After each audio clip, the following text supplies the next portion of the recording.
ছাত্র জনতার অভ্যুত্থানের পতনের পর থেকে ভারতে রয়েছেন শেখ হাসিনা। এরই মধ্যে তার কূটনৈতিক পাসপোর্ট বাতিলের আদেশ দিয়েছে বাংলাদেশের অন্তর্বর্তী সরকার। শেখ হাসিনাকে দেশে ফিরিয়ে এনে তার বিচারের দাবিও রয়েছে। সার্বিক পরিস্থিতিতে প্রশ্ন উঠেছে, বাংলাদেশ সরকার প্রত্যর্পণের আবেদন জানালে ভারত কি শেখ হাসিনাকে ঢাকার হাতে তুলে দেবে? এ প্রশ্ন সামনে রেখেই একটি প্রতিবেদন প্রকাশ করেছে কলকাতার আনন্দবাজার পত্রিকা। এ প্রতিবেদনে বলা হয়েছে, দিল্লিতে শেখ হাসিনার অবস্থান যে বাংলাদেশে ভারত বিরোধিতা তা বুঝতে পারছে ভারত।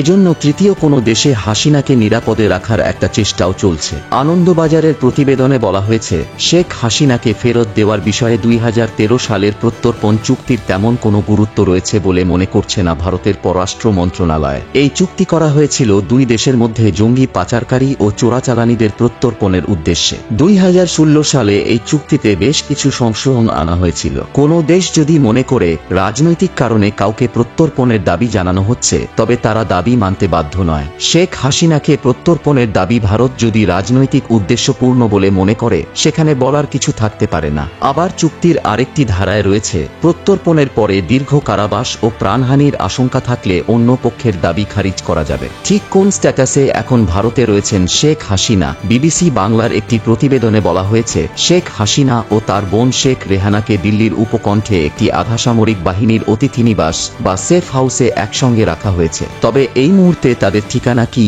সেটা সরকারিভাবে কখনো প্রকাশ করা হয়নি। শেখ হাসিনা ঠিক কোন ইমিগ্রেশন স্ট্যাটাসে ভারতে রয়েছেন, সে ব্যাপারেও এখনো পর্যন্ত ভারত সরকার সম্পূর্ণ নীরব রয়েছে। অর্থাৎ তিনি কোনো বিশেষ ভিসায় ভারতে অবস্থান করছেন নাকি তাকে রাজনৈতিক আশ্রয় পলিটিক্যাল অ্যাসাইলাম দেওয়া হয়েছে, এ ব্যাপারে আনুষ্ঠানিকভাবে ভারত সরকার আজ পর্যন্ত একটি শব্দ বলেনি। দিল্লিতে একাধিক শীর্ষস্থানীয় কর্মকর্তা বিবিসি বাংলাকে আভাস দিয়েছেন, ভারতে শেখ হাসিনার এই মুহূর্তে অবস্থানের ভিত্তিটা হল ভারত ও বাংলাদেশের মধ্যে স্বাক্ষরিত সংশোধিত ট্রাভেল অ্যারেঞ্জমেন্ট। তবে এসব বিষয়ে শেখ হাসিনার কূটনৈতিক পাসপোর্টের ভিত্তিতে বলা হচ্ছিল। এখন এই পাসপোর্ট বাতিল হলে পরিস্থিতি কোন দিকে যাবে তা নতুন প্রশ্ন। এ বিষয়টির জবাবে দিল্লির একজন শীর্ষস্থানীয় কর্মকর্তা বিবিসিকে বলেছেন, সেটাও বড় কোনো সমস্যা নয়, কারণ এই ধরনের পরিস্থিতিতে আমাদের প্ল্যান বি বা প্ল্যান সি প্রস্তুত রাখতেই হয়। এখানেও নিশ্চয়ই সেটা তৈরি আছে। বন্ধুরা, এই বিষয়ে আপনার কি মন্তব্য তা আমাদেরকে কমেন্ট করে জানিয়ে দিন।